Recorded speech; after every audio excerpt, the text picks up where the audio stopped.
انسان اپنے آپ کو جس رنگ میں اور جس ڈھنگ میں ڈھالنا چاہتا ہے ڈھال سکتا ہے۔ آپ نے دیکھا ہوگا کمہار جو مٹکے بنانے والے ہوتے ہیں،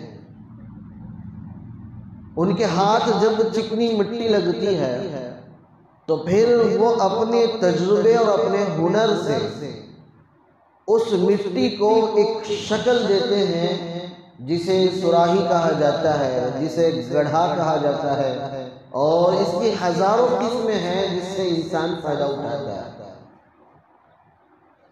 انسان چکنی مٹی پر محنت کر کے اسے جس رنگ میں چاہے، جس ڈھنگ میں چاہے، جس طریقے پر چاہے اسے رخ دے سکتا ہے،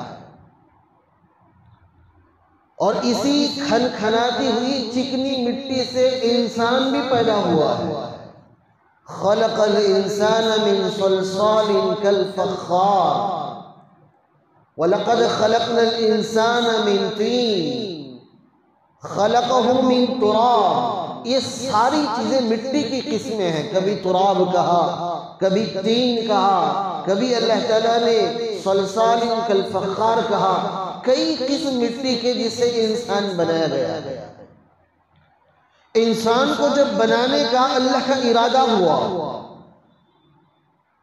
اس ارادے پر اللہ نے حضرت جبریل علیہ السلام کو یہ حکم دیا کہ وہ زمین پر اتر کر مٹی لے کر آئے۔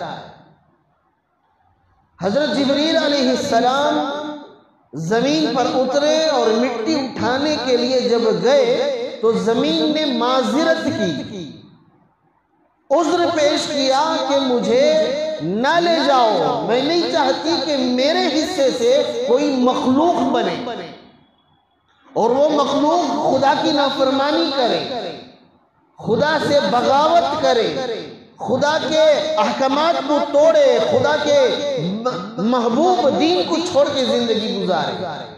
اور اتنی عاجزی اور انکساری کے ساتھ زمین نے جبریل علیہ السلام کے سامنے عذر پیش کیا۔ جبریل علیہ السلام اس کے عذر کو قبول کرتے ہوئے واپس اللہ کی بارگاہ میں پہنچے اور اللہ سے کہا کہ اللہ، میں نے جو مٹی اٹھانے کا ارادہ کیا جس سے آپ انسان بنانے والے ہیں، تو مٹی نے عذر پیش کر دیا۔ وہ کہتی ہے کہ وہ نہیں چاہتی کہ اس کے حصے سے کوئی مخلوق بنے جو خدا کی بغاوت کرنے والی ہو، خدا کی نافرمانی کرنے والی ہو۔ تو اللہ نے جبریل علیہ السلام سے وہ فریضہ اٹھا کر حضرت میکائیل کو دیا۔ میکائیل علیہ السلام زمین پر اترے اور مٹی اٹھانے کی جب کوشش کی، مٹی نے وہی عذر پیش کیا جو جبریل علیہ السلام سے عذر پیش کیا تھا۔ میکائیل علیہ السلام اس کے عذر کو قبول کرتے ہوئے واپس لوٹے اور اللہ کی بارگاہ میں حالات سنائے، تو اللہ نے ان سے وہ فریضہ لے کر حضرت اسرافیل علیہ السلام کو دیا کہ جاؤ، جا کر مٹی کا حصہ لے کر آؤ، مجھے انسان بنانا ہے۔ اور اسرافیل علیہ السلام دنیا میں اترے، زمین پر اترے، مٹی اٹھانے کی جب کوشش کی تو پھر زمین نے عذر پیش کیا۔ یہ تینوں فرشتے اللہ کے اس فریضے کو، اس ذمہ داری کو جب پورا کرنے کے لیے آئے تو زمین نے عذر پیش کیا، کیونکہ زمین کو اس بات کا علم تھا انسانوں کی آبادی سے پہلے زمین پر جنات کی آبادی تھی۔ انسانوں کے پیدا ہونے سے پہلے اللہ نے زمین پر جنات کا قبضہ دے رکھا تھا۔ جس طرح آج ہم زمین پر جی رہے ہیں، زمین پر انسانوں سے پہلے جنات جیا کرتے تھے، اور جنات کا مزاج بھی ہمارے ہی طرح ہے، ان کے اندر اطاعت بھی ہے، ان کے اندر نافرمانی بھی ہے۔ فَأَلْهَمَهَا فُجُورَهَا وَتَقْوَاهَا، نیکی کا راستہ، برائی کا راستہ، نیکی کا جذبہ، برائی کا جذبہ، گناہ کرنے کے کمالات، نیکی کرنے کے کمالات، جو انسان کے اندر انسان کا مزاج ہے، بالکل بیائی اسی مزاج کے تحت جنات بھی بنے تھے۔ اور زمین کے اوپر جنات کے حالات زندگی کو زمین نے دیکھ رکھا تھا کہ اللہ کی اطاعت کریں گے یہ کہہ کر زمین پر اترے تو تھے، لیکن خدا کی نافرمانی کرتے ہوئے ایک دوسرے کا قتل کر دیتے، ایک دوسرے کو تکلیف پہنچاتے، ایذا رسانی کرتے اور فتنہ فساد برپا کرتے۔ تو زمین نے جنات کے حالات کو دیکھ رکھا تھا، تو پھر زمین نے عذر پیش کیا کہ اللہ جس طرح یہ جنات تیرے سے بغاوت کرتے ہیں، تیری نافرمانی کرتے ہیں، یہ انسان بھی زمین پر آئیں گے، اسی طریقے سے بغاوت کریں گے، اسی طریقے سے گناہ کریں گے، فتنہ فساد برپا کریں گے۔ زمین نے عذر پیش کر دیا۔ بات سمجھ میں آ رہی ہے؟ آ رہی نہیں آ رہی؟ ہاں الحمدللہ۔ اب زمین نے جب عذر پیش کر دیا، تینوں فرشتے واپس لوٹے، تو اللہ نے حضرت اسرائیل علیہ السلام کو یہ ذمہ داری دی کہ آپ زمین پر اترو گے اور زمین سے مٹی لاؤ گے۔ جیسے جبرائیل، میکائیل، اسرافیل کے سامنے زمین نے عذر پیش کیا تھا، اسرائیل کے سامنے بھی عذر پیش کیا کہ میں یہ نہیں چاہتی کہ میرے حصے سے انسانی تخلیق ہو، انسان بنے اور زمین پر آ کر خدا کی نافرمانیاں کرے، خدا سے بغاوت کرے۔ اسرائیل علیہ السلام نے کہا مجھے تو ہر حال میں اللہ کا حکم پورا کرنا ہے، اور زبردستی زمین کے حصے کو لے کر اللہ کی بارگاہ میں حاضر ہوئی۔ پھر اللہ تبارک و تعالیٰ نے انسانوں کو بنایا، اور جبرائیل علیہ السلام، اسرافیل علیہ السلام اور میکائیل علیہ السلام کی ذمہ داری الگ دی۔ حضرت اسرائیل علیہ السلام کی یہ ذمہ داری تھی کہ جیسے آپ نے زمین سے اس کے حصے کو چھین کر میرے دربار میں لائے ہو، اسی طریقے سے دنیا میں انسان بسیں گے، اور ان کی روح جب ان کے جسموں میں داخل ہوگی، اور پھر جب وہ روح نکلنے کے لیے انکار کرے گی، جسموں کو چھوڑنے پر راضی نہیں ہوگی، اسی طریقے سے جس طریقے پر آپ نے زمین سے زمین کا حصہ چھینا ہے، انسانوں کے جسم سے ان کی روحوں کو چھینو گے۔ اس وقت سے ذمہ داری حضرت اسرائیل علیہ السلام کی ہے کہ وہ تمام انسانوں کی روحوں کو قبض کرتے ہیں۔ سال میں ایک مرتبہ پورے سال کی فہرست ان کے حوالے کر دی جاتی ہے کہ کس کو کہاں کب کیسے نکالنا ہے۔ میرے بھائیو، موت تو طے ہے، چاہے انسان فطری موت مرے، بیماری میں مرے، خوشحالی میں مرے، یا فین پر لٹک کے مرے، چھری چلا کے مرے، آگ میں جل کے مرے، انسان کی موت تو طے ہے۔ ایسا ہرگز نہیں کہ کوئی پھانسی پر لٹکا ہے، نہیں لٹکتا تو بچ جاتا، ایسا ہرگز نہیں ہے۔ موت تو اس کی طے ہے، بس اس نے موت کے آنے کے لیے اپنا ایک بہانہ بنایا۔ میرے بھائیو، اسی لیے اللہ کے رسول صلی اللہ علیہ وسلم نے فرمایا کہ یہ اگر مگر جو زبانوں پر لاتے ہو یہ تمہارے تقدیر کے خلاف ہے۔ اللہ نے جو فیصلہ کر دیا ہے وہ ہو کے رہے گا، لہٰذا کبھی بھی یہ نہ کہنا کہ اگر ایسا کر لیتے مگر ویسا کر لیتے، یہ نہ کہنا، یہ ایمانی مقتضا نہیں ہے، بلکہ یوں کہو جو اللہ چاہا وہی ہوا۔ میرے بھائیوں، یہ غیروں کی فطرت ہے جو کہتے ہیں کہ کوئی حادثہ پیش آ جائے، کوئی حالات آ جائے تو وہ یوں کہیں اگر ہم ایسا کرتے تو ایسا نہ ہوتا۔ یہ مسلمان کی شان نہیں ہے۔ مسلمان تو کہتا ہے چاہے نفع ہو، نقصان ہو، صحت ملے، بیماری ملے، زندگی ملے، موت ملے، بس وہ یہ کہے اللہ نے جو چاہا، جیسے چاہا، جب چاہا، جہاں چاہا وہی ہوا۔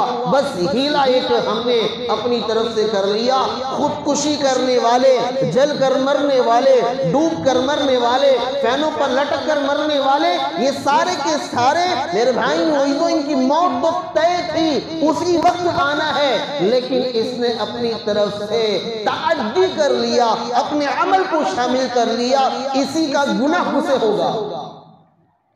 ایسا ہرگز نہیں کہ اگر وہ پھانسی نہ لگاتا تو نہیں مرتا، نہیں، موت تو اس کی طے تھی۔ بیٹھے بیٹھے کھاتے پیتے غسل کر کے جمعہ کی نماز کی تیاری کر کے لوگ مسجد آئے، مسجد میں لڑک کے دنیا سے رخصت ہو گئے، حالانکہ مرنے کا کوئی ارادہ نہیں تھا۔ کئی دولہے شادی محل کے اندر ساری تیاریوں کے ساتھ دلہن کے ساتھ خوشیاں مناتے ہوئے دنیا سے چلے گئے۔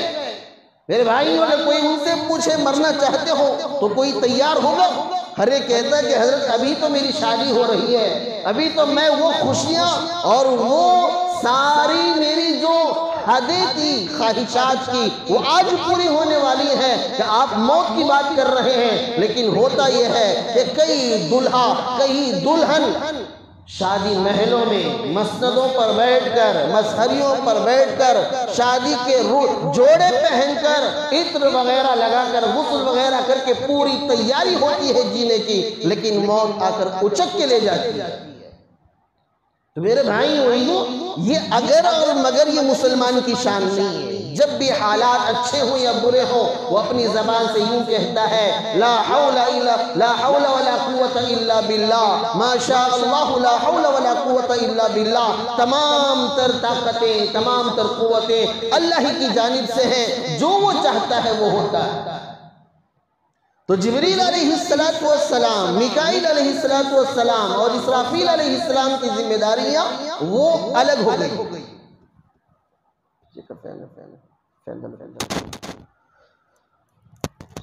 تو میرے بھائیوں، میں یہ کہہ رہا تھا کہ اللہ رب العزت نے وہ ساری ذمہ داریاں روحوں کو قبض کرنے کی اٹھا کر کسے دے دی؟ اسرائیل علیہ السلام کو دی۔ اس زمانے سے لے کر قیامت تک جتنی روحیں، بلکہ قیامت کے بعد بھی جب اللہ رب العزت دوبارہ نفخہ ثانی پھونکیں گے، نفخہ اولا ہونے کے بعد نفخہ اخری پھونکا جائے گا۔ نفخہ اولا میں جب ساری انسانیت مرے گی اس وقت بھی روحوں کو قبض کرنے والے وہ حضرت اسرائیل علیہ السلام رہیں گے۔ بڑا عجیب واقعہ ہے قیامت کا کہ تمام روحوں کو قبض کرنے کے بعد اللہ پوچھے گا کون باقی ہے؟ من باقی فی الارض والسماء، زمین و آسمان میں کون باقی ہے؟ کہیں گے اللہ ساری انسانیت ختم ہو گئی، سارے جنات ختم ہو گئے، سارے پیغمبر ختم ہو گئے، سارے انبیاء ختم ہو گئے، سارے اولیاء ختم ہو گئے، کوئی نہیں بچا۔ پوچھے گا فرشتے بچے نہیں بچے؟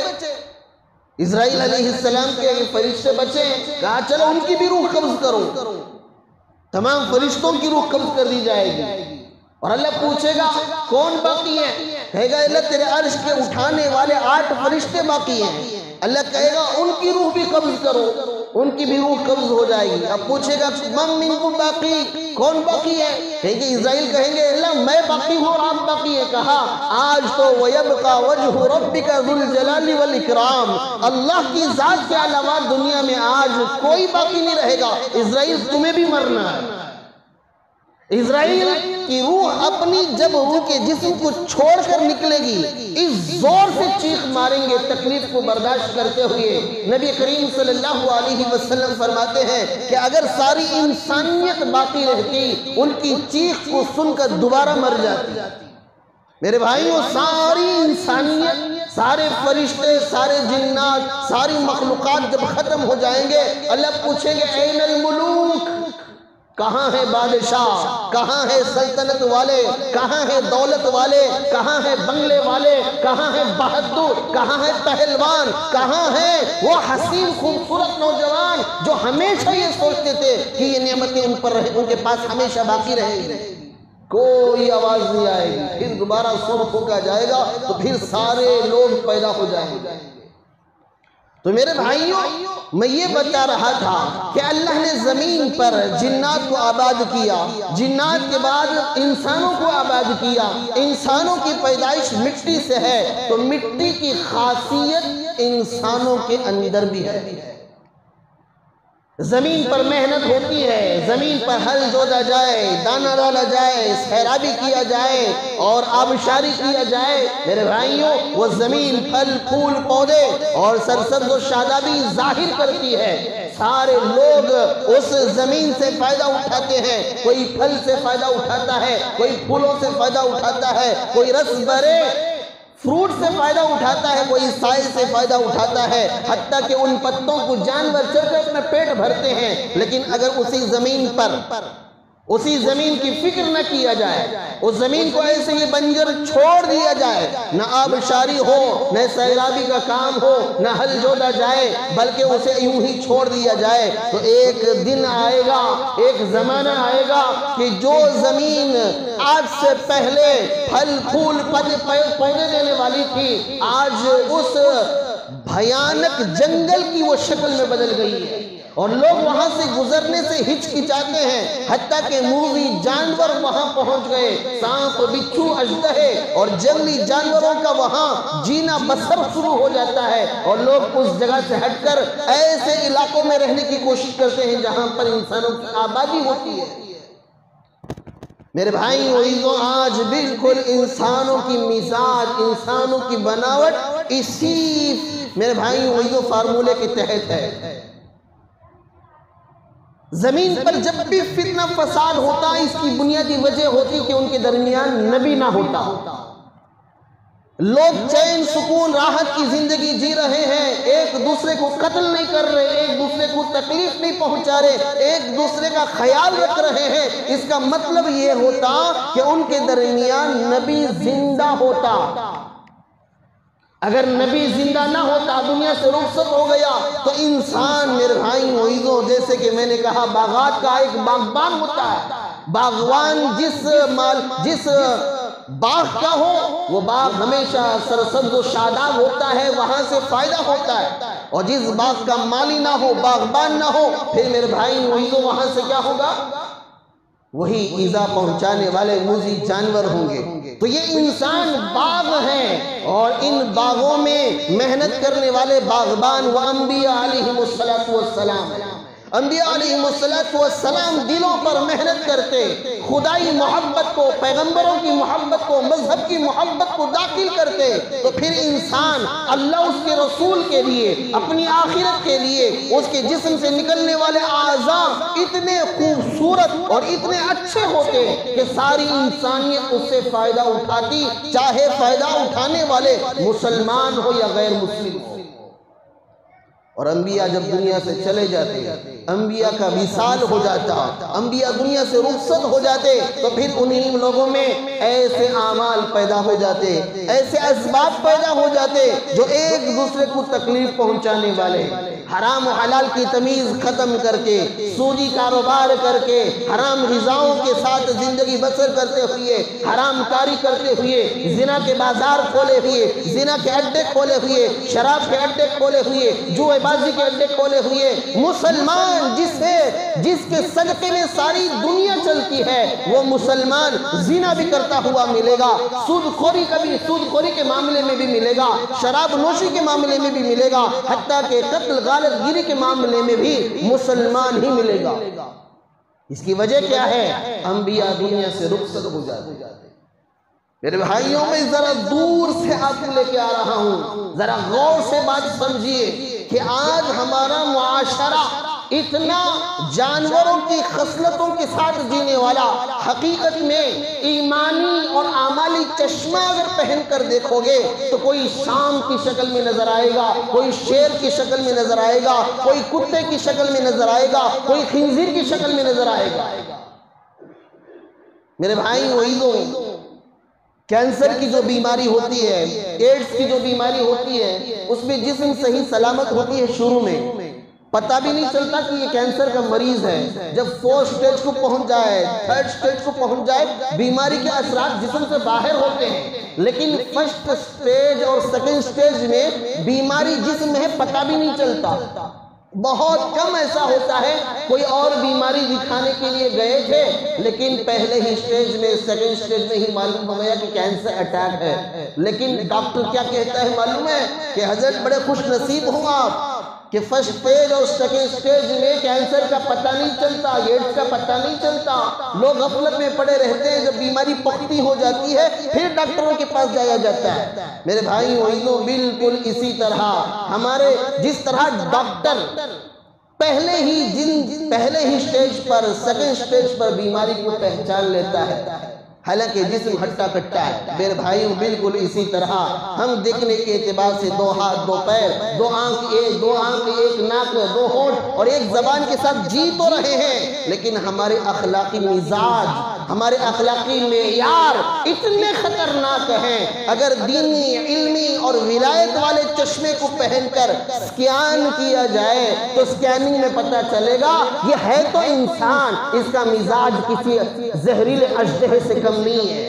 یہ ہے تو انسان، اس کے اندر لالچ اتنی ہے کہ گلی کے پاگل کتے سے یہ کم نہیں ہے۔ یہ ہے تو انسان، اس کے اندر شہوت کی آگ اتنی ہے کہ راستے پر چلنے والے، گو کھانے والے خنزیر سے زیادہ خطرناک انسان۔ میرے بھائیوں عزیزوں، اصل کیا ہے؟ یہ اس حمام میں سب ننگے ہیں، ہے نہیں؟ اس حمام میں سب ننگے ہیں۔ شرم کہاں سے آئے گی؟ شرم تو اس وقت آئے گی جب ایک پہنا ہوا ہو، وہ سب پہنے ہوئے ہو، ایک ننگا ہو، تب شرم آئے گی۔ اب سب ننگے ہوں گے تو پھر کیا شرم آئے کہ تیرا حال جو ہے میرا حال بھی وہی ہے، اب تو کس کو شرمائے گا اور میں کسے شرماؤں؟ اسی لیے کہا گیا ایک ملک تھا، اس ملک کا بادشاہ تلوار چلا رہا تھا۔ اب تلوار چلاتے چلاتے اس کی ناک کٹ گئی، ناک کٹی تو ناک کی ایک نک پڑی اڑ گئی۔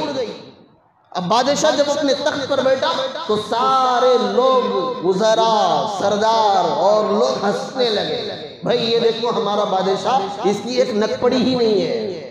تو بادشاہ تھا، غصہ آیا اور اس نے یہ اعلان کہا کہ میری حکومت میں جو بھی رہے گا اس کی ایک ہی نک پڑی رہے گی، دوسری نک پڑی نہیں رہے گی۔ تو لہٰذا پکڑ کے کیا کیا گیا؟ سب کے ناکوں کو کاٹ دیا گیا۔ اب سب کے ناک کیا ہو گئے ہیں؟ ایک نک پڑی کے ساتھ سارے لوگ جی رہے ہیں۔ اب اچانک کسی دوسری سلطنت سے ایک اچھا خاصا آدمی جس کے دونوں نک پڑیاں ہیں وہ شہر کے اندر آیا تو سارے لوگ چڑچڑانے لگے، ہنسنے لگے، یہ دیکھو اس کی ناک کی 2 نک پڑیاں۔ حقیقت میں میرے بھائیوں ہنسنا تو اسے تھا کہ یہ ساری سلطنت کیسی ہے، ناک کے ایک حصہ ہے ہی نہیں، ایک جانب کا ٹکڑا ہے ہی نہیں، لیکن ہوا کیا؟ ساری سلطنت میں سب کے نک کٹے تھے، سب نے ان کا مذاق اڑایا جس کی نام صحیح سالم تھی۔ آج یہی حال ہے کہ سب کے سب ننگے ہیں، سب کا مزاج دین سے دور ہے، سب کے سب بغاوت والی زندگی جی رہے ہیں، سب کے سب خدا کی نافرمانی کی زندگی جی رہے ہیں۔ کوئی ایک سنت کے مطابق چلتا ہے تو یہ باغی لوگ اس کا مذاق اڑاتے ہیں، بھئی جوانی میں داڑھی چھوڑ دیا ہے، جوانی میں نمازی بن گیا ہے، جوانی میں ٹخنوں کے اوپر پینٹ رکھتا ہے، جوانی میں جھپا ازار پہنتا ہے، جوانی میں مسجد کا دیوانہ ہو گیا ہے۔ حقیقت میں تو اسے ان لوگوں کا مذاق اڑانا چاہیے تھا جو لوگ اللہ سے بغاوت کر کے راستوں پر زندگی جیتے ہیں۔ میرے بھائیوں عزیزوں، آج یہی حال ہوا، سب کے سب اس حمام میں سب ننگے ہیں، کوئی کسی سے شرم کیوں کرے؟ تو انسان کا مزاج کیا ہے؟ وہ اعمال جو خدا کی راہ میں، خدا کے دربار میں قبولیت سے نوازے جاتے ہیں، وہ محنت ہوتی تو باقی رہتے ہیں، محنت ختم تو پھر انسانی اعضاء سے نکلنے والے سارے اعمال ایذا پہنچانے والے۔ اب ہوا انبیاء علیہ السلام دنیا میں آتے، حضرت آدم سے لے کر حضرت نوح تک شرک پیدا نہیں ہوا تھا، بت پرستی نہیں تھی، سب کے سب موحد تھے، ہاں البتہ گنہگار ہوتے تھے، اس لیے ان پر عذاب نہیں آیا۔ نوح علیہ السلام سے پہلے جتنے پیغمبر آئے ہیں اور آدم علیہ السلام کے بعد جتنے پیغمبر آئے ہیں، ان سارے درمیان میں تقریباً 100 سے زیادہ پیغمبر آئے ہیں، ان پیغمبروں کے زمانے میں شرک تھا ہی نہیں، لہٰذا کوئی گناہ کر لیتے تو گناہ کی وجہ سے اللہ تبارک و تعالیٰ ایک ایک فرد کو سزا دیتا، قومی اعتبار سے کسی کو سزا نہیں دیا۔ لیکن نوح علیہ السلام کے بعد سے حضرت محمد رسول اللہ صلی اللہ علیہ وسلم تک جو قومیں گزری ہیں، ان میں شرک، بت پرستی، بتوں کی پوجا، سورج پرستی، آگ کی پرستی اور بتوں کی عبادت کرنے کے سارے معاملات ایجاد ہوئے۔ چنانچہ اللہ نے قوموں کو تباہ کیا، قوموں کو برباد کیا، اور انبیاء علیہ السلام دنیا میں آتے رہے اور دنیا سے جاتے رہے۔ نبی موجود ہے تو دنیا کے اندر صلاح و فلاح موجود ہے، لوگوں کے حالات زندگی اچھے ہیں، لوگوں کے اعمال اچھے ہوتے، اور نبی دنیا سے جاتا تو پھر اعمال برے بن جاتے۔ تو اللہ دیگر ایک بعد دیگر انبیاء کو دنیا میں بھیجتا رہا۔ ایک زمانہ گزرا، آخری اینٹ رکھنے کی عمارت کی باری آئی، وہ میرے اور آپ کے آقا جناب محمد رسول اللہ صلی اللہ علیہ وسلم ہیں، جنہیں نبوت سے نواز کر اللہ تبارک و تعالیٰ نے دنیا کے اندر بھیجا، بعثت کیا۔ اللہ کے نبی کو 40 سال کے عمر میں نبوت ملی، اور نبوت کا اظہار ہوا، نبوت کا ظہور ہوا۔ اللہ کے نبی صلی اللہ علیہ وسلم نے خاندان والوں کو ڈرایا، اپنوں کو ڈرایا، پرایوں کو ڈرایا، اپنے علاقے والوں کو ڈرایا، دوسرے علاقے والوں کو ڈرایا۔ جو لوگ سنبھلے اللہ نے انہیں صحابی اور صحابیت کا درجہ دیا، اور جو لوگ نہیں سنبھلے اپنی منمانی میں رہے اللہ نے قیامت تک ان لوگوں کو ملعون قرار دیا۔ اب میرے بھائی عزیزو یہاں بات سمجھیے، آپ لوگوں کو یہ معلوم ہو گیا کہ نبی ہوتا تو اعمال زندہ ہوتے، ایمان زندہ ہوتا۔ نبی دنیا سے جاتے تو اعمال بھی مر جاتے، ایمان بھی مر جاتا، اور یہ سلسلہ لگاتار 1,80,000 سوا 2 لاکھ انبیوں کے ساتھ ہوتا رہا۔ اب محمد رسول اللہ آخری پیغمبر ہیں، اب ان کے بعد کوئی پیغمبر نہیں آئے گا، نبوت کا دروازہ بند ہو گیا ہے، نبی کا سلسلہ ختم ہو گیا ہے۔ اب امت کے اندر کیا بے دینی نہیں آئے گی؟ کیا اعمال نہیں بگڑیں گے؟ ایمان نہیں بگڑے گا؟ اعمال ایمان کی محنت ہونا چاہیے نہیں ہونا چاہیے؟ یہ سوال سب کے دل میں پیدا ہونا چاہیے۔ بحیثیت مسلمان کے یہ مزاج بننا چاہیے کہ اللہ تو نے 1,80,000 یا سوا 2 لاکھ انبیاء کو دنیا میں بھیجا، ان کی محنتوں کے باوجود دنیا سے جیسے رخصت ہوتے ان کے اندر فتنہ، فساد، قتل و غارت گیری، چوری، ڈاکہ زنی سب عام ہو جاتا۔ اب ہمارے زمانے کے محمد رسول اللہ کا دنیا سے رخصت ہوئے تقریباً 1,500 سال ہو گیا، کوئی پیغمبر نہیں آیا، تو کیا ہمارے اعمال خراب نہیں ہوں گے؟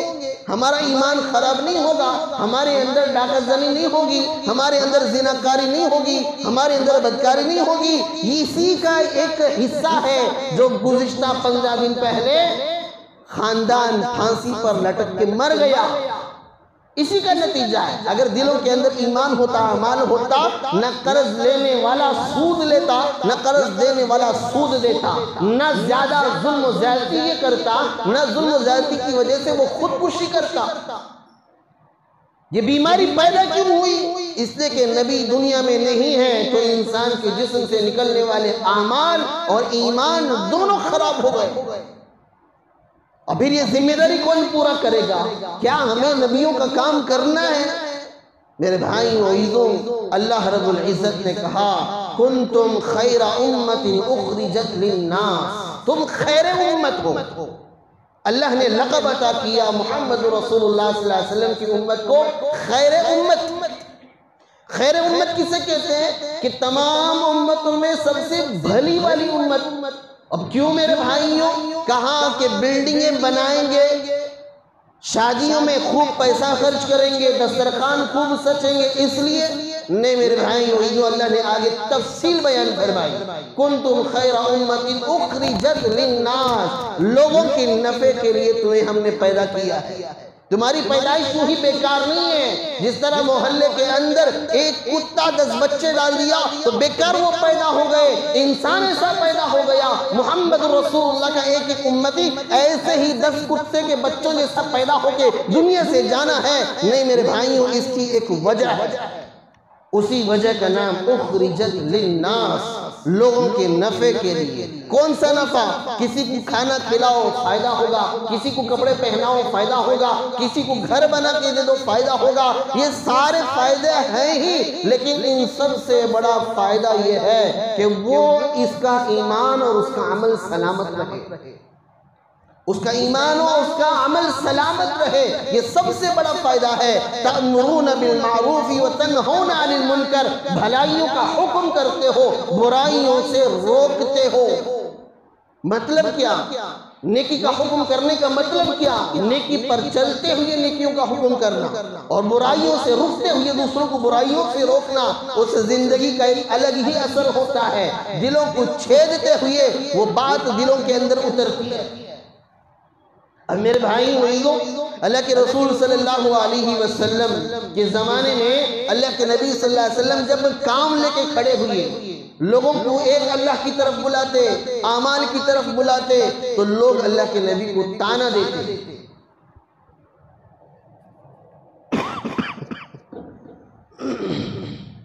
اللہ کے نبی صلی اللہ علیہ وسلم کے 3 لڑکے پیدا ہوئے، تینوں بچپن ہی میں دنیا سے رخصت ہو گئے۔ ان کا ایک بیٹا تھا قاسم۔ اللہ کے رسول صلی اللہ علیہ وسلم کا بیٹا قاسم جب دنیا سے رخصت ہوا مکے میں، تو مکے کے جو سردار تھے پورے کے پورے 13 سردار تھے۔ 13 سرداروں کا نام اب میں نہیں گنواؤں گا کیونکہ وقت کم ہے۔ ان 13 سرداروں نے آپس میں بیٹھ کر یہ بات کی کہ دیکھو کہ ہم ان بتوں کی پوجا کرنے والے، اور خاندان ہمارا اونچا، اور ہم سب کے سب سردار، اور ہمارے بعد ہماری سب کے نسلیں ہیں۔ ابو جہل کا بیٹا اکرمہ ہے، ابو سفیان کے بیٹے معاویہ ہیں، ولید کا بیٹا خالد ہے، ولید کا بیٹا ولید ہے، مغیرہ کے بیٹے عتبہ، بہت سارے جتنے سردار تھے سب کے سرداروں کے کیا تھے؟ اولادیں تھی۔ اب اللہ کے رسول صلی اللہ علیہ وسلم کے یہ دوسرا بیٹا تھا قاسم، جس کا انتقال ہوا، تو مکے کے سردار آپس سے کہنے لگے بھئی یہ محمد تو کیا انسان ہے، اس کی تو نرینہ اولاد ہی نہیں ہے۔ یہ اس وقت ایک مشن لے کے چل رہا ہے، وہ کلمہ توحید لا الہ الا اللہ کا مشن لے کے چل رہا ہے، اور ہم سب اس مشن پر ہیں۔ لا الہ الا اللہ صحیح نہیں، غلط ہے، 360 بت خدا ہیں، اور ہمارا مشن یہ ہے ہم مر جائیں گے تو ہمیں فکر کرنے کی ضرورت نہیں، ہماری اولاد ہمارے مشن کو پورا کرے گی۔ بات سمجھ میں آ رہی؟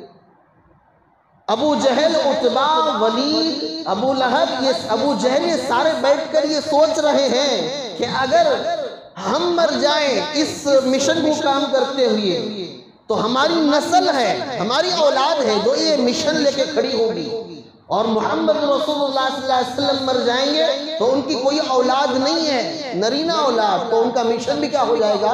ختم ہو جائے گا۔ لہٰذا اس بات کی کوشش کرو جہاں تک ہو سکے محمد رسول اللہ صلی اللہ علیہ وسلم کو قتل کر دو۔ محمد رسول اللہ صلی اللہ علیہ وسلم نعوذ باللہ قتل ہو جائیں گے تو ان کا مشن بھی رک جائے گا، ان کی محنت کرنے والے، لا الہ الا اللہ کی محنت کرنے والے کوئی نہیں رہیں گے۔ اگر ہم میں سے کوئی مر جاتا ہے تو ہماری جگہ ہماری اولاد لے گی اور محمد رسول اللہ صلی اللہ علیہ وسلم کے خلاف کام کرے گی۔ بات سمجھ میں نہیں آ رہی؟ اللہ کرے میری بات آپ کی دماغوں میں بٹھا دے۔ میرے بھائیوں، اللہ کے رسول صلی اللہ علیہ وسلم کو وہ لوگ کہنے لگے ابتر۔ ابتر کہتے ہیں جس کی نسل ختم ہو جائے۔ اللہ کے نبی صلی اللہ علیہ وسلم ایک تو اپنے بیٹے کو دفن کر کے آئے تھے، اور دوسری جانب سے یہ سردار مکہ اللہ کے نبی کو ابتر کہتے، تو اللہ کے نبی صلی اللہ علیہ وسلم کو بڑی تکلیف ہوئی، بڑا غم ہوا، یہ کیسی حالت میری آ گئی، یہ لوگ، ایک تو میں مشن اپنے کام لے کے کھڑا ہوں، لوگوں کو توحید کی دعوت دیتا ہوں، ایک اللہ کی طرف بلاتا ہوں، اور یہ میرے دشمن ان کے سامنے 360 بت کی دعوت یہ دیتے ہیں اور میرے خلاف پروپیگنڈا اور کام کرتے ہیں، لیکن میری اولاد تو مر رہی ہے اور ان کی اولاد زندہ ہے، میں مر جاؤں گا تو پھر میرا مشن کون لے کے کھڑا ہوگا؟ اللہ رب العزت نے سورہ کوثر کا نزول فرمایا، اِنَّا أَعْطَيْنَاكَ الْكَوْثَرَ فَصَلِّ لِرَبِّكَ وَانْحَرْ إِنَّ شَانِئَكَ هُوَ الْأَبْتَرُ۔ اے نبی، ہم نے آپ کو کوثر عطا کیا ہے، آپ جسے چاہیں گے ان کو پلائیں گے، اور آپ کی شان ہمیشہ باقی رہے گی، اور جو آپ کا دشمن ہے، آپ اپنے اللہ کے لیے نماز پڑھیے، قربانی دیجئے، اور آپ کا دشمن ہی نسل رہنے کے باوجود بے نسل مرے گا۔ میرے بھائی عزیزوں، ہوا یہ کہ محمد رسول اللہ صلی اللہ علیہ وسلم کی کوئی نرینہ اولاد تو نہیں تھی۔ اللہ رب العزت نے ابو جہل کے بیٹے کو ہدایت دی، ابو سفیان کو ہدایت دی، ولید کو ہدایت دی، خالد کو ہدایت دی۔ یہ سردار مکہ جو بیٹھ کر یہ سوچتے تھے کہ ہم مر جائیں گے تو ہمارا مشن ہماری اولاد لے کے کھڑی ہوگی، محمد رسول اللہ نعوذ باللہ قتل ہو جائے ان کا مشن ختم ہو جائے گا، لیکن اللہ نے پاسا ایسا بدلا، وَمَكَرُوا وَمَكَرَ اللَّهُ وَاللَّهُ خَيْرُ الْمَاكِرِينَ۔ دھوکہ بازی چال بازی کرنے والے کتنے ہی چال بازی کر لیں، لیکن اللہ کی تدبیر سے بڑھ کر کوئی تدبیر نہیں۔ اللہ رب العزت نے انہی سرداروں کے بیٹوں کو ایمان کی دولت دی۔ ابو جہل کا بیٹا ابو جہل مارا گیا جنگ بدر میں، اور اس کا بیٹا اکرمہ وہ مسلمان ہو گیا۔ ولید مارا گیا بدر میں، ان کا بیٹا خالد ان کا بیٹا ولید مسلمان ہو گئے۔ ابو سفیان ان کا باوا مرا بدر میں، اور ابو سفیان مسلمان ہو گئے۔ غرض میرے بھائیوں، یہ 13 سردار تھے، ان 13 سرداروں کی اولاد میں سے کوئی بیٹی مسلمان ہو گئی، کوئی بیٹا مسلمان ہو گیا، اور حتیٰ کہ یہ جب سردار مرے تو ان کا جو مشن تھا وہ ختم ہو گیا، اور محمد رسول اللہ کا مشن وہ زندہ رہ گیا۔ اور اللہ کے رسول صلی اللہ علیہ وسلم کو اللہ نے یہ بھی فرمایا، اے نبی محمد رسول اللہ صلی اللہ علیہ وسلم، آپ کی کوئی نرینہ اولاد تو نہیں ہے، لیکن یاد رکھیے یہ آپ کا مشن آپ کی اولاد لے کے چلے گی۔ اب میرے بھائیوں، علماء نے بڑی عجیب تفسیر لکھی ہے کہ اللہ کے نبی صلی اللہ علیہ وسلم کی کوئی نرینہ اولاد ہے ہی نہیں، تو اللہ نے یہ کیسے کہا کہ آپ کا مشن آپ کی اولاد لے کے چلے گی؟ تو کہا جس نے بھی محمد رسول اللہ کا اقرار کیا وہ اللہ کے نبی کا روحانی اعتبار سے اولاد ہے، روحانی اعتبار سے محمد رسول اللہ صلی اللہ علیہ وسلم کی اولاد میں سے ہے۔ میں بھی محمد رسول اللہ کی اولاد میں سے ہوں، آپ بھی محمد رسول اللہ صلی اللہ علیہ وسلم کی اولاد میں سے ہیں۔ اسی وجہ سے کہا جاتا ہے محمد رسول اللہ صلی اللہ علیہ وسلم کی جتنی بیویاں 11 یا 12 جتنی بیویاں ہیں، سب کے سب ساری امت کی مائیں ہیں۔ ازواجہ امہات المؤمنین، تمام مومنین کی مائیں وہ محمد رسول اللہ صلی اللہ علیہ وسلم کی بیویاں۔ اسی لیے میرے بھائی وعیزوں، اللہ کے نبی صلی اللہ علیہ وسلم کی جب وفات ہوئی، حضرت عائشہ رضی اللہ عنہا کی عمر اس وقت 18 سال کی تھی۔ اب 18 سال کی عمر میں کوئی بیوہ ہو جائے تو میرے بھائی اس کے لیے نکاح کا موقع ہوتا ہے، لیکن امی عائشہ رضی اللہ عنہا ساری امت کی ماں ہیں، اور ماں سے نکاح کرنا حرام ہے، تو لہٰذا اللہ کے نبی صلی اللہ علیہ وسلم کی زوجہ محترمہ امی عائشہ رضی اللہ عنہا 18 سال کی عمر میں بیوہ ہونے کے باوجود کسی سے نکاح نہیں کیا، کیونکہ ساری کی ساری اولاد تھی۔ کوئی میرے بھائی وہ محمد رسول اللہ صلی اللہ علیہ وسلم کی جگہ لے نہیں سکتا۔ اب ہم سب کے سب کیا ہیں؟ وہ محمد رسول اللہ صلی اللہ علیہ وسلم کی اولاد ہے، اور اولاد کی یہ ذمہ داری بنتی ہے اور یہ منصب بنتا ہے، یہ اس کے باپ کا بوجھ اولاد کے کندھوں پر ہوتا ہے، وہ محمد رسول اللہ صلی اللہ علیہ وسلم کے بوجھ کو اٹھائے۔ اللہ کے نبی صلی اللہ علیہ وسلم کا بوجھ کیا تھا؟ میرے بھائی وعیزوں، اللہ کے نبی صلی اللہ علیہ وسلم کا بوجھ یہ تھا کہ میرا ایک ایک امتی جہنم سے بچ کر جنت میں چلا جائے۔ کسی کو غلطی کرتے ہوئے دیکھو فوراً روکو، اسے ٹوکو، ہاتھ سے ہو سکے تو ہاتھ سے، زبان سے ہو سکے تو زبان سے، کم از کم دل سے برا سمجھو اس عمل کو، تاکہ تمہارے اندر اس برائی کی برائی باقی رہے۔ آج سینوں کے اندر گناہ کا مادہ ہی ختم ہو گیا، گناہ کو گناہ سمجھتے ہی نہیں، کہیں غلطی ہوتی ہے تو اس کا احساس بھی نہیں ہوتا کہ یہ غلط ہو رہا ہے، بلکہ لوگ سمجھتے ہیں کہ ہمیں کیا، میں جانوں میرے بیوی بچوں کا مسئلہ، میں جانوں میرے دکان کا مسئلہ، مجھے ان لوگوں کی کیا پڑی ہے۔ یہ محمد رسول اللہ صلی اللہ علیہ وسلم کی امتی کی شان نہیں ہے۔ اللہ کے نبی نے فرمایا وہ مسلمان ہو ہی نہیں سکتا جس کے سینے میں میری امت کا درد نہ ہو۔ ایک مسلمان دوسرے مسلمان کی فکر نہ کرے، دنیاوی ہو یا اخروی ہو، دونوں فکر کرنا مسلمانوں کی ذمہ داری ہے۔ ایک مسلمان دوسرے مسلمان کی ذمہ داری کو سمجھے، اس کی تکلیف کو تکلیف سمجھے، حتیٰ کہ اللہ کے نبی صلی اللہ علیہ وسلم نے فرمایا اللہ نے دولت دی ہے تو دولت خرچ کر کے مسئلے حل کرو، دولت نہیں دی ہے کچھ کام آ سکتے ہو کام آ کے مسئلہ حل کرو، کام بھی نہیں آ سکتے دولت بھی نہیں سکتے تو اللہ نے زبان جو نعمت دیا ہے اسے تو بات کرنے کے لیے کرنسی لگانے کی ضرورت نہیں، اس کی تو کوئی ویلیڈیٹی نہیں ہے، کوئی بل آنے والا نہیں ہے، اپنی زبان سے اچھے الفاظ نکال کر سامنے والے کو تسلی دو، سامنے والے کو اس کی تکلیف کے بوجھ کو ہلکا کرو، اس کے مسائل کے سلسلے میں صحیح رائے پیش کرو اور اس کی دنیا اور آخرت بنانے کے لیے اپنے بس میں کتنا ہو سکتا ہے اتنا آگے بڑھ کے کام کرو۔ میرے بھائی عزیزوں، اللہ رب العزت نے دنیا کے اندر بہت ساری نعمتیں رکھی ہیں، ان ساری نعمتوں میں سب سے افضل نعمت وہ ایمان اور ایمان کے ساتھ اعمال ہیں، اسے اپنے سینوں کے اندر بٹھاؤ میرے بھائی۔ یہ چیز آج ہمارے دل میں نہیں ہے تو پیسوں کی عظمت دل میں ہے۔ ابھی ایک دردناک واقعہ سننے کو ملا، اللہ حفاظت کرے آج مسلمان کہاں سے کتنے کم درجے پر کتنی ذلت کے گڑھے میں اتر گیا ہے۔ وہ سمجھتا ہے تمام حرام کام کرتے رہو، رکوع سجدہ نماز کے پابند بھی رہو، داڑھی بھی رکھ لو، جھکا بھی پہن لو، سر پر ٹوپی رکھ لو اور حرام کمائی بھی کماتے رہو، اس سے اللہ رب العزت رحم کر دے گا۔ میں وہ دردناک واقعہ آپ کے سامنے اظہار نہیں کرنا چاہتا، ہو نہ ہو کسی کو اس آدمی کا نام معلوم ہو پھر اس سلسلے میں آپ کے دل میں برائی پیدا ہو۔ اتنا زیادہ ذلیل اتنا زیادہ خار میرے بھائیوں آج تک ہم نے کتابوں کے ابو لہب ابو جہل فرعون حامان کے واقعات پڑھے تھے، لیکن اتنا ذلیل آج مسلمان ہوگا ایسا کبھی ہم نے سنا بھی نہیں تھا، سوچا بھی نہیں تھا۔ پیسوں کا مسئلہ آ جائے دین اٹھا کے پھینک دیتے ہیں کہ حضرت بھاڑ میں جائے دین، بس جہنم کی آگ ہی صحیح ہمارا پیٹ بھر جائے، جہنم کی آگ ہی صحیح ہمارے جسموں پر اچھا لباس آ جائے، جہنم کی آگ ہی صحیح ہمارے دسترخوان پر اچھے اچھے کھانے سجے۔ جینے کے لیے کھانا پینا سونا اس سے زیادہ ضرورت ایمان و اعمال کی ہے میرے بھائی۔ اگر کوئی بھوکا مر بھی گیا اعمال میرے بھائیوں زندہ ہیں، ایمان زندہ ہے، خدا کی قسم اللہ رب العزت دنیا میں بھوکا رہنے کا بدلہ دیں گے۔ اگر ایمان و اعمال کے بغیر پیٹ بھر کے بھی کھاؤ مرنے کے بعد اس پیٹ کو تو کیڑے مکوڑے ہی کھائیں گے۔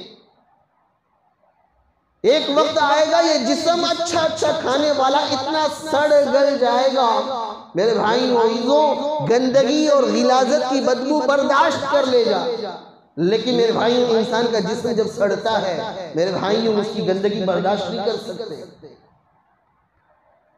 اگر میرے بھائیوں غلاظت کسی عام جگہ پر ہے یعنی زمین کے نیچے نہیں زمین کے اوپر ہے، 2-3 دن ہو گئے تو ایک وقت آئے گا اس کی بدبو پھیلے گی، لیکن انسان کو اس بدبو سے زیادہ نقصان نہیں ہوگا۔ لیکن اگر کسی انسان کا جسم مر کے سڑ کے گل جائے میرے بھائیوں اس سے تعفن پھیلتا ہے، حتیٰ کہ اس بدبو کو جو سونگے گا وہ سب کے سب مرنے والے ہیں۔ اسی لیے پہلے زمانے میں طاعون کی بیماری پھیلتی تھی تو جو صحت مند ہوتے تھے وہ اپنے بیوی اپنے ماں اپنے بچوں کو زندہ رہتے ہوئے چھوڑ کے قبیلوں کو چھوڑ کر دوسرے علاقوں میں چلے جاتے، انہیں مرنے سڑنے گرنے کے لیے چھوڑ دیتے، کیونکہ معلوم تھا اگر انہیں ساتھ لیں گے یا ان کے ساتھ ہم رہیں گے ہمیں بھی وہ بیماری پکڑے گی اور ہم بھی ہلاک ہو جائیں گے۔ اور یہ سڑ گلنے والے ختم ہونے والے جسم کے لیے ہم اتنا گر گئے، اللہ اس کے رسول کو چھوڑ کر میرے بھائیوں سوچتے ہوئے بھی تعجب ہوتا ہے کیا ہم مسلمان باقی ہیں یا صرف الیکشن کارڈ میں آئی ڈی کارڈ میں ہمارا نام عبد الرحمن عبد السبحان ہے؟ حقیقت میں اللہ رب العزت جب جسموں سے روح نکالے گا کس نام سے پکارے گا پتہ نہیں۔ اسی لیے کہا کہ انسان جب مرتا ہے جس کی خصلت اس کے اندر ہوگی اسی کی صف میں جا کر کھڑا ہو جائے گا۔ حکومت کی اگر لالچ ہے اسی لالچ میں مر گیا اس کی روح نکال کر فرعون کی صف میں کھڑا کر دی جائے گی۔ دولت کی ہوس تھی، مر گیا تو اللہ رب العزت اس کی روح نکال کر قارون کے صف پہ کھڑا کر دیں گے۔ بنگلے بنانے کی خواہش تھی اور اسی خواہش میں مر گیا، میرے بھائیوں اس کی روح نکال کر اللہ تعالیٰ شداد کے صف پہ کھڑا کر دیں گے، اور اس کے بجائے ایمان و اعمال، نماز روزہ، اللہ کا حکم، کمائی کما رہا ہوں، اس پر اللہ راضی ہے یا ناراض ہے یہ سوچ کر جیے گا، اللہ رب العزت اسے کما کر صحابہ زندگی جی کے گئے ہیں۔ عبد الرحمن بن عوف رضی اللہ عنہ جس دن انتقال ہوا، اس دن ان کا ایک قافلہ آنے والا تھا، اس قافلے کا پہلا اونٹ مدینے میں تھا اور سب سے آخری اونٹ تقریباً 40 کلومیٹر دور پر تھا۔ یعنی یہ صف جو ہے لائن کے ساتھ، ایک کے اونٹ کے پیچھے ایک اونٹ، ایک اونٹ کے پیچھے ایک اونٹ، اس طریقے سے 40 کلومیٹر تک وہ اونٹوں کا قافلہ تھا۔ دنیا کما کے گئے، لیکن عبد الرحمن بن عوف کو اللہ کے رسول صلی اللہ علیہ وسلم نے فرمایا، اے عبد الرحمن میں نے تجھے جنت میں دیکھا ہے۔ بتانے کا مقصد یہ ہے ایمان و عمل کو مقدم رکھیں اور اس کے ساتھ دنیا کمائیں، حلال کمائی کمائیں، حرام روزی سے بچ کر محفوظ رہ کر، اور دوسروں کو میرے بھائیوں جینے کا موقع دیں، دوسروں کا حلق کا کانٹا نہ بنے۔ آج میرے بھائیوں ایک مسلمان دوسرے مسلمان کے حلق کا کانٹا ہے، بھائی کے لیے ایک بھائی بیٹھ کے بد دعا کر رہا ہے، اے اللہ میرا بھائی میرا دشمن ہے، اے اللہ اس کی کمائی کو برباد کر دے۔ ایک رشتہ دار دوسرے رشتہ دار کے لیے دعائیں مانگ رہا ہے، اے اللہ میرا یہ دشمن ہے، ہو سکتا ہے اس نے مجھ پر کالا جادو کر دیا ہے، اے اللہ اسے تو کیا کر دے، برباد کر دے۔ بد دعائیں دینے والے رشتہ داروں کو رشتہ دار، بھائی بھائی کو بد دعا دے رہا ہے، یہ اسی زندگی میرے بھائی جو ہم جی رہے ہیں۔ ابھی یہ چیزیں ہمارے درمیان سے ختم ہونے کے لیے، اس سے گئی گزری حالت صحابہ کی تھی۔ اللہ کے نبی نے محنت کیا، اعمال کی محنت کی، ایمان کی فکر دلائی، دنیا کی حقیقت کو سمجھایا، وہی صحابہ جان نثار بنے۔ اسی محنت کو میرے بھائیوں دعوت و تبلیغ کہتے ہیں کہ انسان کے دل کے اندر دنیا نکل کر دین آئے، مال کے چھوڑ کر اعمال کے جذبہ پیدا ہو اور دنیا کے بجائے آخرت کی فکر پیدا ہو، مخلوق کے بجائے خالق کی محبت پیدا ہو، اسی کا نام دعوت و تبلیغ ہے۔ لوگ سمجھتے ہیں ایک فرقہ ہے، نہیں میرے بھائیوں یہ فرقہ نہیں ہے، جس نے بھی محمد رسول اللہ کہا وہ تبلیغ کا ساتھی ہے۔ جو کہتا ہے میں محمد رسول اللہ کہتا ہوں تبلیغ کا ساتھی نہیں، گویا ایسا ہے کہ حضرت دھواں تو ہے آگ نہیں۔ ایسا ہو سکتا ہے کہ کہیں پر دھواں ہو آگ نہ ہو؟ ایسا ہرگز نہیں ہو سکتا۔ اسی طریقے سے جو بھی محمد رسول اللہ صلی اللہ علیہ وسلم کا کلمہ پڑھتا ہے وہ تبلیغ کا ساتھی ہے۔ تبلیغ کہتے ہیں کہ جس طرح اللہ نے مجھے ایمان و اعمال کی توفیق دی، اسے بچانے کے لیے اللہ نے فکر عطا کیا ہے، اس طریقے پر امت کا ایک ایک فرد اپنے ایمان اپنے عمل کو بچانے کی کوشش میں لگے۔ اسی فکر کا نام دعوت و تبلیغ ہے، اس کے علاوہ کسی اور چڑیا کا نام نہیں ہے۔ لوگ سمجھتے ہیں کہ ایک فرقہ ہے، فرقہ واریت ہے، بیگ لٹکا کر نکل جاتے ہیں، کھانے کے لیے چلے جاتے ہیں۔ نہیں میرے بھائیوں، جو اللہ کے راستے میں نکلتا ہے اسے پہلے ہی کہا جاتا ہے بھائی اپنا جان اپنا مال لے کر نکلو گے تو ایمان بنے گا، اپنی جان تو ہے مال تمہارا نہیں تو تمہیں جانے کی ضرورت بھی نہیں۔ ہاں البتہ یہ ہے کہ اللہ تعالیٰ کبھی کبھار میرے بھائیوں اپنی نعمتوں کو تام کرتا ہے، کبھی کبھی نعمتیں دے دیتا ہے۔ جس طرح اللہ نے سلیمان علیہ السلام کو دولت دی، داؤد علیہ السلام کو دولت دی، یوسف علیہ السلام کو ان کی قربانیوں پر دولت دی۔ ہاں ہمارے اکابرین نے، ہمارے بزرگان دین نے جو قربانی دی، ان قربانیوں کے نتیجے میں آج اللہ نے اس دعوت و تبلیغ کی محبت ہر ایک کے دل میں ڈال دی ہے، جس کی وجہ سے کہیں پر کھانے پینے کا انتظام ہو جاتا ہے۔ ورنہ میرے بھائیوں جو اللہ کے راستے میں نکلتا ہے قسم خدا کی وہ اپنے تمام خرچے کو برداشت کرتے ہوئے نکلتا ہے۔ اور میرے بھائیوں اس سے بڑی فکر دنیا میں ہے ہی نہیں۔ اللہ نے کہا وَمَنْ أَحْسَنُ قَوْلًا مِّمَّنْ دَعَا إِلَى اللَّهِ، اس سے خوبصورت بات، حسین بات، اچھی بات ہو ہی نہیں سکتی کہ کسی بندے کے سامنے جا کر کھڑے ہو کر یہ کہے کہ بھائی اللہ کی طرف آ جاؤ، دنیا کی حقیقت کو سمجھو، اپنی آخرت کی فکر کرو، اپنے آپ کو ان لوگوں کے مقابلے میں رکھ کے دیکھو جو اللہ کی فرما برداری کر کے جی رہے ہیں۔ کیا میں مروں گا، اللہ کے روبرو حاضر ہوں گا تو کیا اللہ میرے ساتھ احسان کا معاملہ کرے گا؟ میرے بھائیوں، اگر یہ فکر نہ کیا جائے، اگر ایک دوسرے کو ان فکروں میں نہ لگایا جائے تو جو واقعہ ایک گھر کا ہوا ہے نا، ابھی میرے بھائیوں قسم کھا کے کہتا ہوں اور 10-20 سال چلے جانے دو، زندگی جینے والے غنیمت سمجھیں گے۔ بہت کم ایسا ملے گا کہ یہ لوگ اپنی عمر مکمل جی کے جیر مر رہے ہیں، نہیں میرے بھائی، ورنہ خودکشی کے معاملات عام ہو جائیں گے۔ اسی سلسلے میں الحمدللہ ہمارا تبلیغی اجتماع ہو رہا ہے، اجتماعات تو بہت ہو رہے ہیں لیکن عمومی اجتماع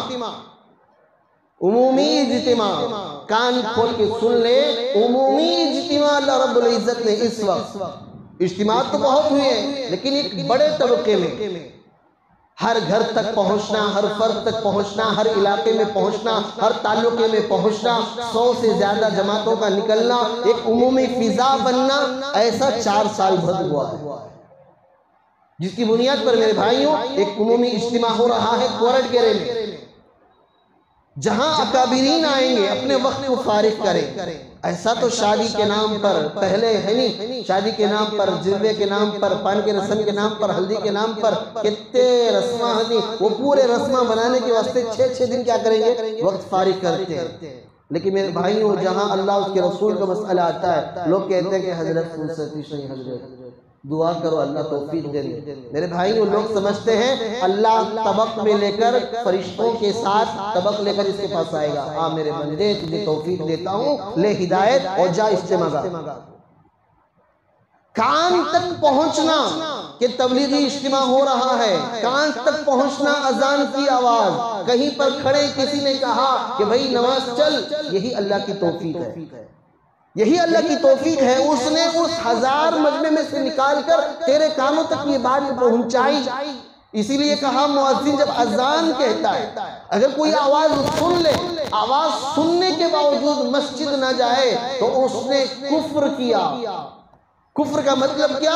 اللہ نے براہ راست اس کے کانوں تک اپنے گھر کی آواز پہنچائی، توفیق اللہ نے دی، لیکن اس نے اللہ کی اس توفیق سے اعراض کر لیا، اللہ کی اس پیشکش کو رد کر دیا، اللہ تعالیٰ کی اس ہدیے کو قبول کرنے کے بجائے انکار کر دیا۔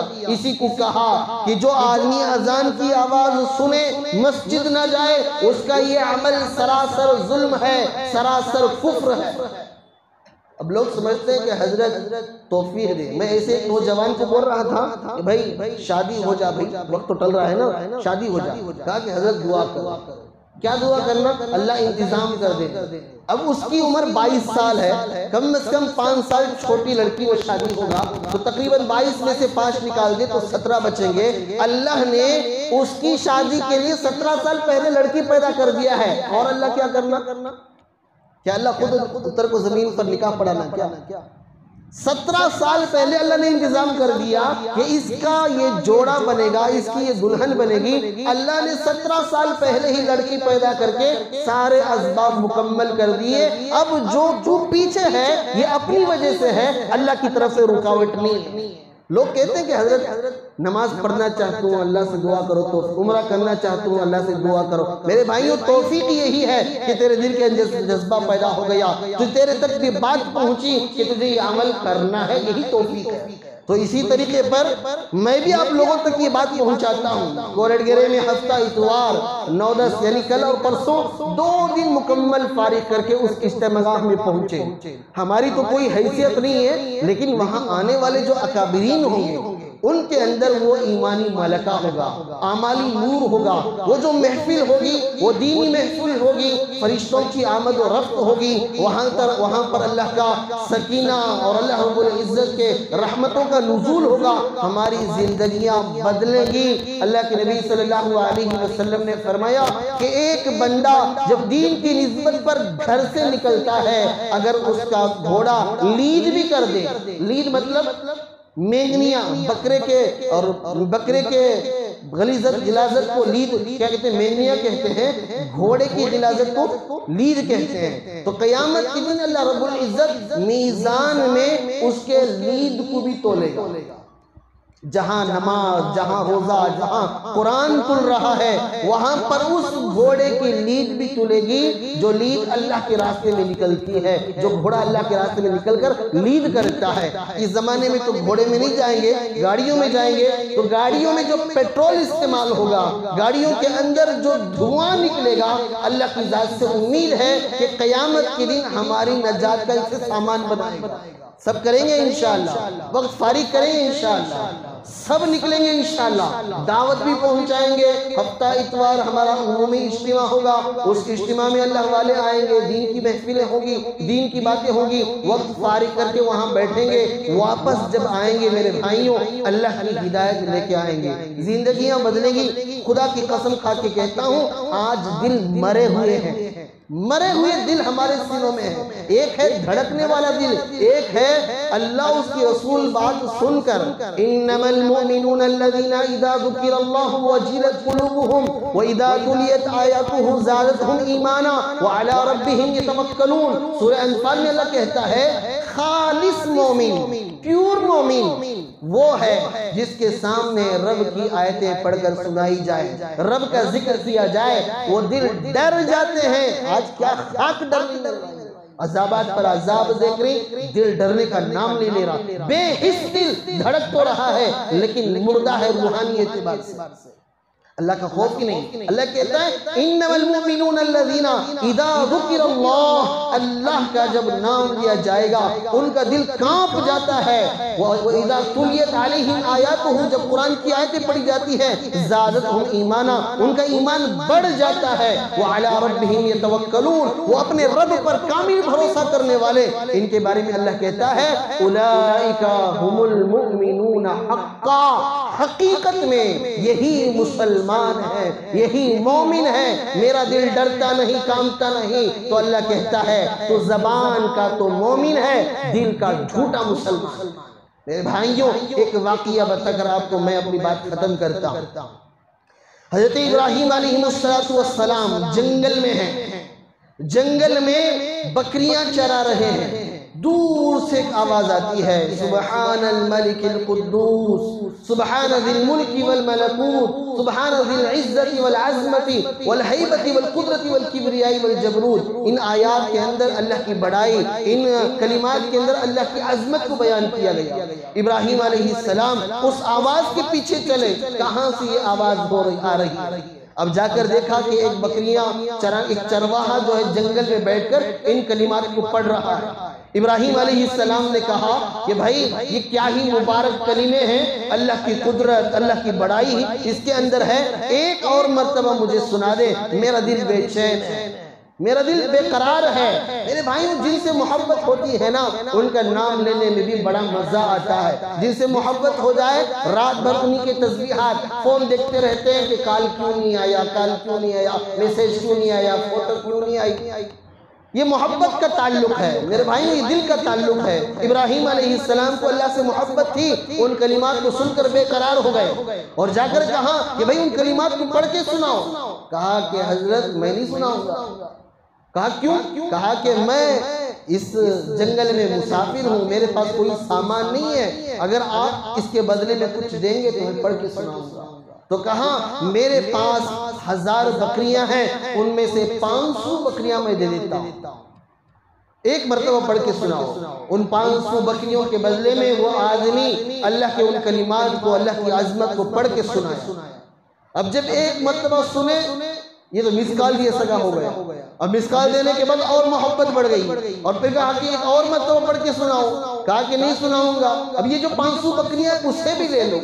اب وہ بھی 1000 بکریاں دے دیے گئے اور ان کلمات کو پڑھ کے سنایا گیا، اور زیادہ بے قرار ہو گئے اور کہا کہ بھائی ایک اور مرتبہ پڑھ کے سناؤ۔ کہا کہ حضرت آپ کے پاس تو 1000 بکریاں تھی، وہ تو آپ نے ہمیں دے دیے، اب اس کے بدلے میں کیا دیں گے، پڑھ کے سناؤ۔ کہا کہ بھائی تمہارے پاس بکریاں تو ہیں لیکن ان بکریوں کو چرانے کے لیے چرواہے کی ضرورت ہے نا، تو لہٰذا میں خود چرواہا بن جاتا ہوں۔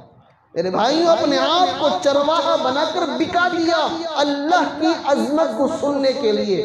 آج پورا قرآن سن لو، دل کانپتا نہیں ہے، دل ڈرتا نہیں ہے، خدا کی قدرت سے خوف کھاتے نہیں ہے۔ یہ مردار دل اگر ان اجتماع گاہ میں لے کے جائیں گے، اللہ کی ذات سے امید ہے وہاں کی ہدایت والی ہوائیں چلیں گی، ہو سکتا ہے ہمارا دل زندہ ہو جائے اور ہم اللہ سے ڈرنے والے بن جائیں۔ اللہ عمل کی توفیق عطا فرمائے۔ وآخر دعوانا الحمدللہ رب العالمین۔